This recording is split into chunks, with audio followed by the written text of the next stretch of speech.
कहानी की शुरुआत में हमें बेकी नाम की एक लड़की दिखाई जाती है जो एक माउंटेन क्लाइंबर है। उसकी अभी अभी डैन से शादी हुई है। डैन भी एक माउंटेन क्लाइंबर है। इन दोनों को ही पहाड़ों पर चढ़ने का बहुत शौक है और इस वक्त भी ये दोनों एक पहाड़ पर चढ़ रहे होते हैं। इनके साथ बेकी की एक दोस्त भी होती है।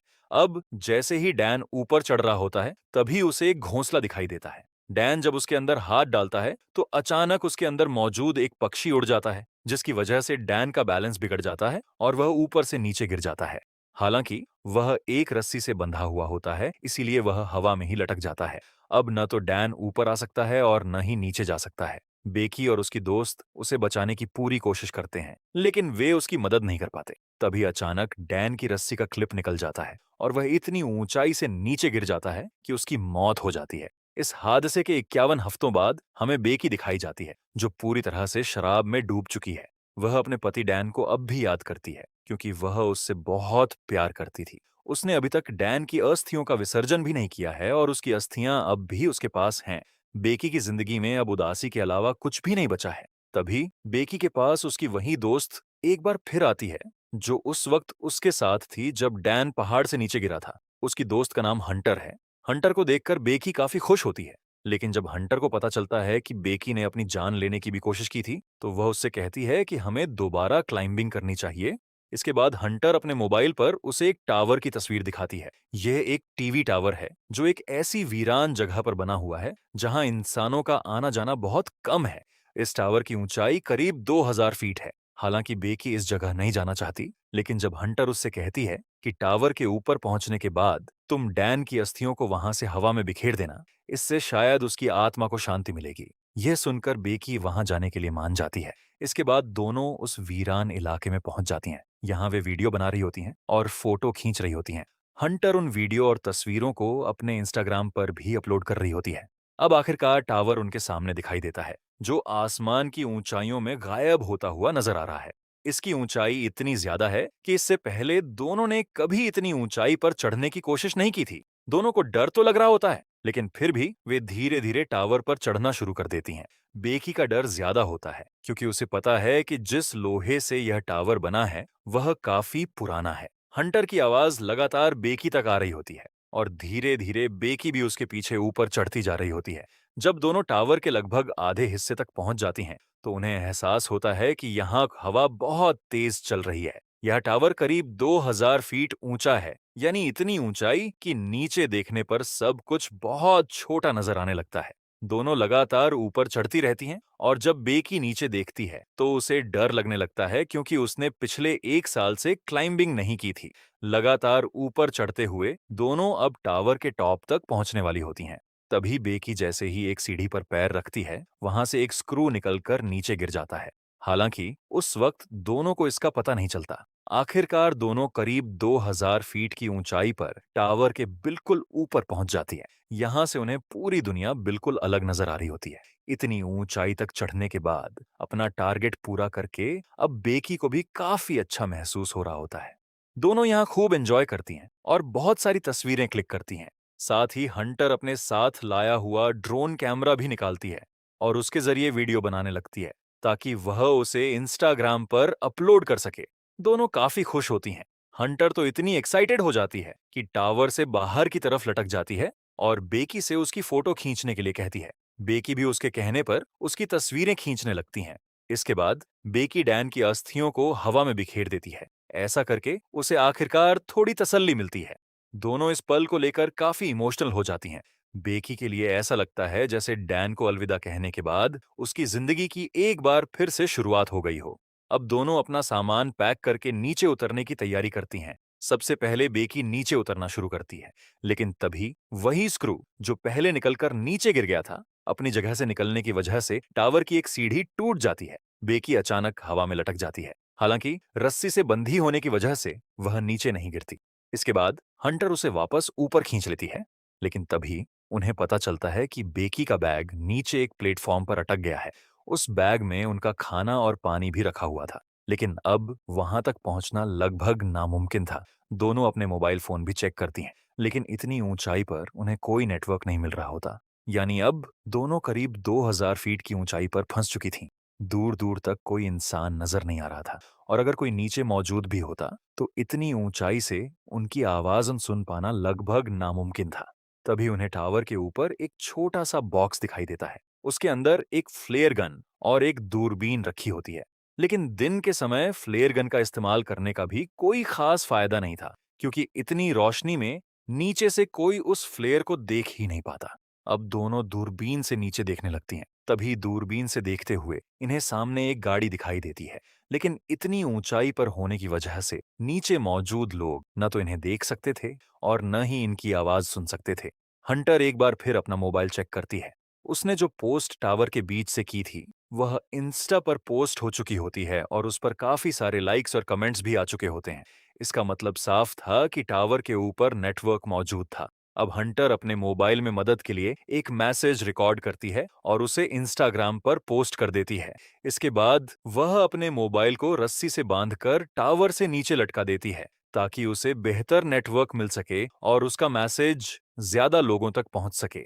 लेकिन काफी देर तक इंतजार करने के बाद भी कुछ नहीं होता। अब हंटर अपना मोबाइल अपने सॉक्स के अंदर रखती है और उसके ऊपर अपना जूता पहन लेती है। इसके बाद वह उस जूते को टावर से नीचे फेंक देती है, ताकि नीचे पहुंचने के बाद किसी तरह उसका मैसेज भेजा जा सके और उनकी मदद के लिए कोई वहां आ सके। कुछ समय बाद दोनों फिर से दूरबीन से नीचे देखती हैं। तभी उन्हें नीचे एक आदमी दिखाई देता है जो अपने फोन पर बात कर रहा होता है। उसके साथ उसका एक डॉग भी होता है।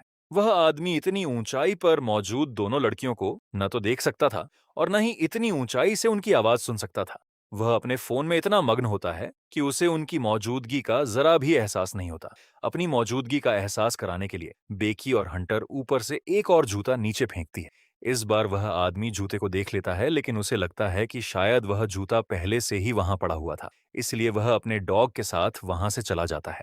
बेकी यहाँ फ्लेयर गन चलाने की कोशिश भी करती है, लेकिन हंटर उसे रोक देती है। वह कहती है कि हमें रात होने का इंतजार करना होगा, क्योंकि अंधेरे में नीचे मौजूद लोग फ्लेयर को आसानी से देख पाएंगे।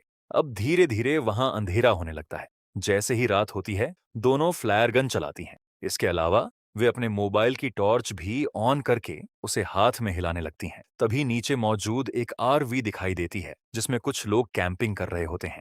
आखिरकार उन लोगों की नजर ऊपर टावर पर पड़ती है और वे दोनों लड़कियों को देख लेते हैं। लेकिन उनकी मदद करने के बजाय वे वहां से उनकी गाड़ी लेकर ही निकल जाते हैं। ये देखकर दोनों पूरी तरह हताश हो जाती हैं। जैसे जैसे रात गहरी होती जाती है दोनों को नींद आने लगती है। आखिरकार वे वहीं सोने की कोशिश करती हैं, लेकिन टावर के ऊपर जगह बहुत कम होती है। तभी हंटर का बैलेंस बिगड़ता है और वह ऊपर से नीचे गिरने वाली होती है। बेकी तुरंत उसे पकड़ लेती है। इसी दौरान बेकी की नजर हंटर के पैर पर बने एक टैटू पर पड़ती है, जिस पर 143 लिखा होता है। यह देखकर बेकी हैरान रह जाती है, क्योंकि उसका पति डैन उसे हमेशा एक कोड वर्ड में आई लव यू कहता था और उस कोड का मतलब था 143। अब बेकी समझ जाती है कि डैन और हंटर के बीच जरूर कुछ ऐसा था जिसके बारे में उसे पता नहीं था। जब बेकी हंटर से इस बारे में पूछती है तो हंटर आखिरकार सच कबूल कर लेती है। वह बेकी से माफी भी मांगती है, लेकिन अब बेकी पूरी तरह से अंदर से टूट चुकी होती है। वह कुछ भी सुनने की हालत में नहीं होती। इसके बावजूद बेकी की नजर अब भी नीचे फंसे हुए बैग पर टिकी होती है। किसी भी कीमत पर इन्हें उस बैग को वापस ऊपर लाना था, लेकिन वहां कोई सीढ़ी नहीं थी, इसीलिए बैग तक पहुंचना बिल्कुल आसान नहीं था। लेकिन हंटर काफी साहसी होती है। बेकी की मदद से वह रस्सी के सहारे नीचे जाना शुरू करती है। हालांकि डिश तक पहुंचने से पहले ही रस्सी खत्म हो जाती है। अब हंटर डिश तक पहुंचने के लिए जंप लगाती है और आखिरकार डिश पर पहुंच जाती है। अब उसके पास बैग तो होता है, लेकिन वापस ऊपर आने के लिए रस्सी उससे काफी दूर होती है। वह सेल्फी स्टिक की मदद से बैग को रस्सी में फंसाने की कोशिश करती है। आखिरकार वह बैग को रस्सी में अटका देती है और फिर खुद भी जंप लगाकर रस्सी को पकड़ लेती है। लेकिन इतनी ऊंचाई से रस्सी के सहारे ऊपर चढ़ना बिल्कुल आसान नहीं होता। इसके लिए काफी ताकत की जरूरत होती है और हंटर के हाथ भी बुरी तरह जख्मी होने लगते हैं। आखिरकार उसके हाथों से रस्सी छूट जाती है और वह नीचे गिरने लगती है। बेकी जब नीचे देखती है तो हंटर अभी भी रस्सी से अटकी हुई होती है। बेकी पूरी ताकत लगाकर उसे रस्सी के सहारे ऊपर खींच लेती है, जिससे उसकी जान बच जाती है। अब आखिरकार इनके पास उनका ड्रोन भी आ चुका था। दोनों इस ड्रोन का इस्तेमाल करके मदद मांगना चाहती थी। वे एक कागज पर लिखती हैं कि हमें मदद की जरूरत है, हम टावर के ऊपर फंस चुके हैं। इसके बाद वे उस कागज को ड्रोन के साथ बांध देती हैं। अब वे ड्रोन को उड़ाती हैं, लेकिन तभी उन्हें पता चलता है कि ड्रोन की बैटरी बहुत कम है। वह सामने दूर दिखाई दे रहे घर तक भी नहीं पहुंच सकता था। इसीलिए उन्हें ड्रोन को वापस बुलाना पड़ता है। अब एक बार फिर रात हो जाती है। रात में जब बेकी सोने की कोशिश करती है तो ऊपर देखने पर उसे टावर के बिल्कुल ऊपर एक लाइट जलती हुई दिखाई देती है। इसका मतलब वहां बिजली मौजूद थी। बेकी बड़ी मुश्किल से ऊपर चढ़ती है और ड्रोन को चार्ज करने के लिए वहां मौजूद पावर सोर्स का इस्तेमाल करती है। जब तक ड्रोन चार्ज होता है, बेकी को वहीं लटक कर इंतजार करना पड़ता है। आखिरकार ड्रोन पूरी तरह चार्ज हो जाता है और बेकी नीचे वापस आ जाती है। इसके बाद दोनों ड्रोन पर वही कागज बांधती हैं। फिर वे ड्रोन को सामने दिखाई दे रहे उस घर की तरफ भेज देती हैं। लेकिन इससे पहले कि ड्रोन घर तक पहुंचता, वह रास्ते में एक गाड़ी से टकरा जाता है और नीचे गिर जाता है। इसके साथ ही उनकी आखिरी उम्मीद भी टूट जाती है। अब दोनों को लगने लगता है कि शायद कोई भी उनकी मदद के लिए यहाँ नहीं आएगा। बेकी की हालत अब काफी खराब हो चुकी होती है। वह हंटर से कहती है, तुम मुझे अपना जूता दो। मैं एक बार फिर अपने फोन से मैसेज करके उसे जूते के अंदर रख देती हूँ। अगर हम इसे नीचे फेंकेंगे तो शायद इसे नेटवर्क मिल जाए और मेरा मैसेज किसी तक पहुंच जाए। हो सकता है कोई हमारी मदद करने यहाँ आ जाए। लेकिन हंटर उसे मना कर देती है। तभी बेकी को एहसास होता है कि उसके साथ हंटर है ही नहीं। दरअसल जब हंटर नीचे बैग लेने के लिए गई थी तो ऊपर आते समय सच में उसके हाथ से रस्सी छूट गई थी, जिसकी वजह से वह नीचे गिर गई और उसकी मौत हो गई थी। उसकी बॉडी अब भी नीचे डिश के ऊपर पड़ी हुई थी। बेकी इतने समय से हंटर को अपने साथ देख रही थी, लेकिन असल में वह सिर्फ उसे हेलुसिनेट कर रही थी। अब बेकी को सच्चाई का पता चल चुका था। वह इस विशाल टावर के ऊपर बिल्कुल अकेली थी और उसके बचने की उम्मीद लगभग पूरी तरह खत्म हो चुकी थी। मरने से पहले वह अपने पिता के लिए एक आखिरी मैसेज रिकॉर्ड करती है, लेकिन यहाँ नेटवर्क नहीं होने की वजह से वह मैसेज डिलीवर नहीं हो पाता। इसके बाद बेकी वहीं सो जाती है। सुबह जब उसकी आंख खुलती है तो वह देखती है कि एक वल्चर उसके घाव को नोच रहा है। बेकी उसे पकड़कर मार देती है। अब उसे एहसास होता है कि कम से कम उसके पास खाने के लिए कुछ तो है। वह उस पक्षी को खाकर अपनी भूख मिटाती है और उसके शरीर से उसे कुछ ताकत भी मिलती है। इसके बाद बेकी फैसला करती है कि अब वह नीचे जाएगी। नीचे उसी डिश के पास हंटर की बॉडी पड़ी होती है। बेकी बड़ी मुश्किल से रस्सी के सहारे नीचे उतरती है और आखिरकार हंटर की बॉडी तक पहुंच जाती है।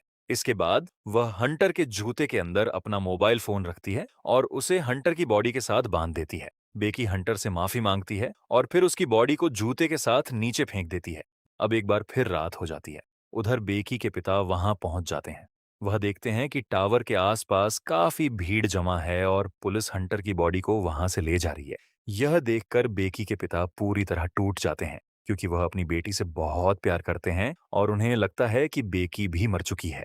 लेकिन तभी उनकी नजर पीछे खड़ी बेकी पर पड़ती है। बेकी जिंदा होती है और उसके साथ डॉक्टर भी मौजूद होते हैं। अपनी बेटी को जिंदा देखकर उसके पिता उसे तुरंत गले लगा लेते हैं और इस तरह आखिरकार बेकी की जान बच जाती है। तो दोस्तों, यह थी पूरी कहानी फिल्म फॉल की। उम्मीद करता हूं कि आपको यह कहानी पसंद आई होगी।